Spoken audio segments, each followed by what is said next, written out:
How's it, gang and dudes and dudettes? My name is Sean. Welcome back to the channel where, man, normally we poke a little fun to mainstream media, but really the mainstream media has been helping us do that. They kind of do it for us, you know what I'm saying?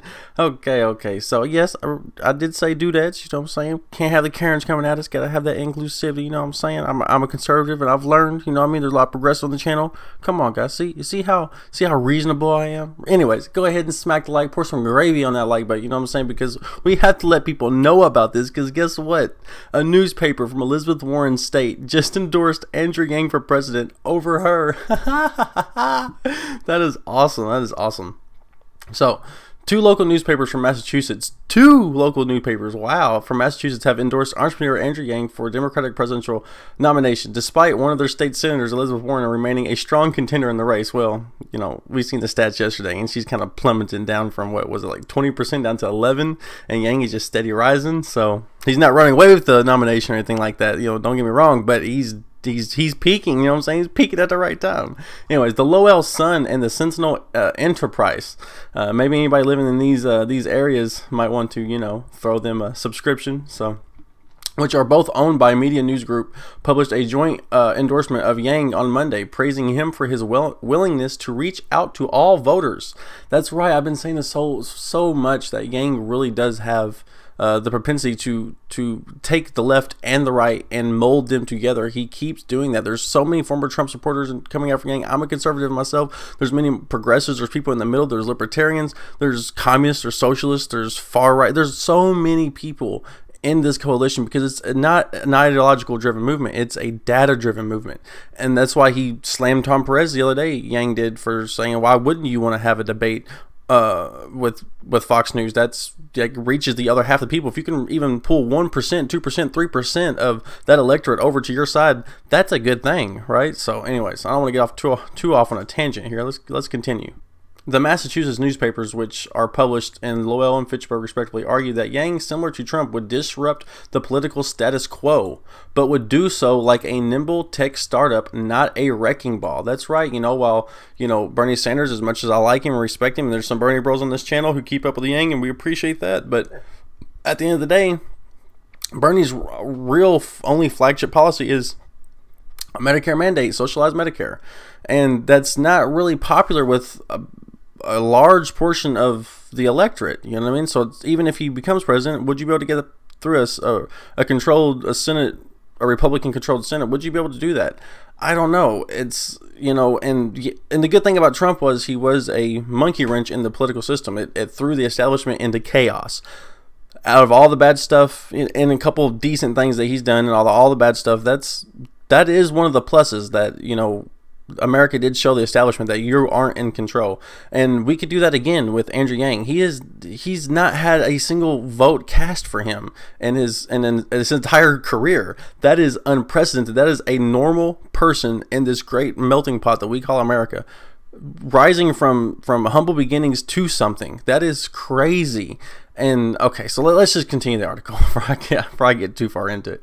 So he is committed to the idea that politics should work in the service of the people, or humanity first, as the campaign slogan puts it. He believes that the government needs to address the hollowing of industrial jobs from the working and middle classes that have been accelerating in the recent years and has hit some communities especially hard, the newspaper wrote in their editorial endorsement of the presidential hopeful. While the editorial board noted that they did not see eye to eye with all of Yang's political positions, neither do I, even questioning his signature proposal for universal basic income. Actually, I like that one.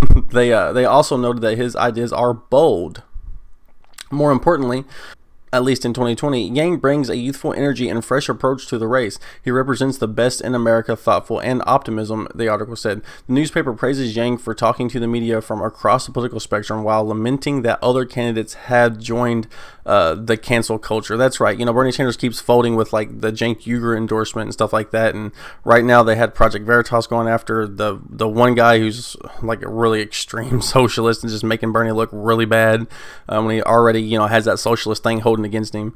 Elizabeth Warren's constantly trying to throw out the woman thing, and you shouldn't just vote for a woman. And you shouldn't, and their defense, you shouldn't just vote for Yang because he has youthful energy either. But what the youthful energy does show, and these bold ideas, is that he's a newer generation, a newer, younger person who's willing to take on the ideas of today, not the ideas of yesterday, right? So that's a good point, I think. And if you don't agree with all of his stuff, that's okay.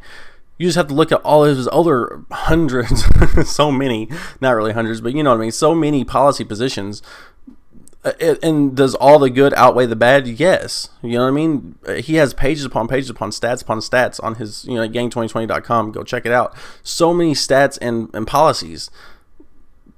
It just makes sense. You know what I mean? Even if there's a couple things you disagree with, that doesn't matter, because all the good that he could do from all these policies where he gives you the stats that on how it will work, just blows everybody out of the water. I did a video where, Bernie Sanders, he's supposed to be the champion of socialized Medicare. He's supposed to be the champion of that, of Medicare for all. But Yang has pages upon pages of stats of why his health plan would work, and Bernie has a paragraph. It's like, man, if somebody's an educated voter actually looking into it, it soon becomes a no-brainer that Yang is the guy, right? So he believes that Trump supporters are people worth listening to, people with real concerns who have been ignored and derided by the political establishment, and he is proposing new and innovative policy solutions to their problems, the editorial said. Newsweek has been really, really favorable to Yang. I like this. So Newsweek has reached out to Yang's press team to comment on the newspaper's endorsement. As the newspaper noted, Yang has made an effort to reach out to voters of all political affiliations. In an interview with Fox News Sunday this weekend, Yang criticized the Democratic Party for refusing to host a debate on Fox News. It came up at an event where in Iowa, and someone asked how we're going to bring the country together, and I thought, well, if you're going to bring the country together, you have to start by taking all Americans. I used the example of DNC deciding not to have any presidential debates on Fox, which I think was a mistake. It is a mistake, and we've already hashed that out, so you need to reach the other half of the electorate. So notably, Warren announced earlier on her campaign that she would refuse to hold a town hall with Fox News. Warren, that's just virtue signaling. Oh, we think Fox News is right-wing racist and we're not going to have nothing to do with them. You automatically alienate. Michigan was lost by 3%, of the votes. And that could have swung for the Democrat. I mean, I don't like Hillary, and I'm glad she didn't win. I think she would have been as bad, if not worse, with Trump. And a shoe-in for 2 elections for sure. But 3%, that could have swung that state for the blue. And you refusing, like last time in 2016, to go on Fox News, that's the cause of that. So correlation is causation, right? So, or isn't it? I don't know. I can't remember. So similar to the DNC accuses the popular right-leaning network for promoting racism and spreading misinformation. I said that before I even read that. Oh my God. See, it's all virtue signaling. So Yang, a political outsider who has become a dynamic force within the Democratic primary, failed to qualify for the most recent January debate, but officially made the cut for the February debate stage after a new poll released this weekend. The businessman who worked in the private sector until launching his long shot campaign last year has built significant momentum through social media while talking to the voters about the implications of automation on the workforce. A recent Emerson College 7 News national polls show Yang in 4th place, although significantly behind the Democratic frontrunners. Now, the Emerson College Democratic National Committee hardly ever takes the Emerson College poll, mainly because they actually do good, unbiased polling, and they're different polling numbers. It's usually almost always different than all the other ones to a certain degree. It's because they try to actually poll the pulse of the people, and unlike some of these pollsters who literally they have the establishment's ear and they go, oh, it's obviously Biden, so we need to make sure we poll as many people that's favorable to Biden. So they only poll certain areas and certain demographics, and and it's all landline polling for old people. They just have ways of doing that, and people who pretend like it does nothing but help further the DNC's corrupt practices. And if you don't believe me that they're corrupt, look no further than Debbie Wasserman Schultz having to step down and then being promoted to Hillary's campaign advisor. So yeah, there's a reason why she had to step down. Anyways, the businessman who worked in the private sector until launching his long shot campaign last year built significant momentum through the social media while talking to voters about the implications of automation on the workforce. So It's very important to remember that.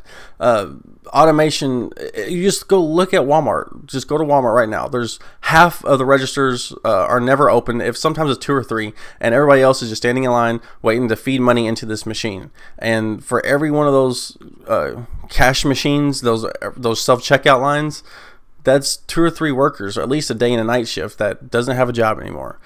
Look no further than that, and then you can easily extrapolate that out to all the different industrial jobs that are just not there anymore or just automated away. So yeah, he's pulling at 8%, while former Vice President Joe Biden with 30%. I think his numbers are inflated, just for the reasons I said earlier. So yeah, but anyways, Yang is on the steady rise and Warren's on a steady decrease. So this is just another nail in the coffin for Warren as far as I'm concerned. So anyways, guys, that's all I got for you guys. Don't forget, you guys can come over here to the channel. Right over here, we have our Patreon, our Discord, our Twitter, our merch, and don't forget, all these videos are now brought to you by Patreon. So, you know what I'm saying? I'm gonna get on some of that gravy train. You know what I mean? Anyways, guys, I appreciate you, and I'll see you guys next time.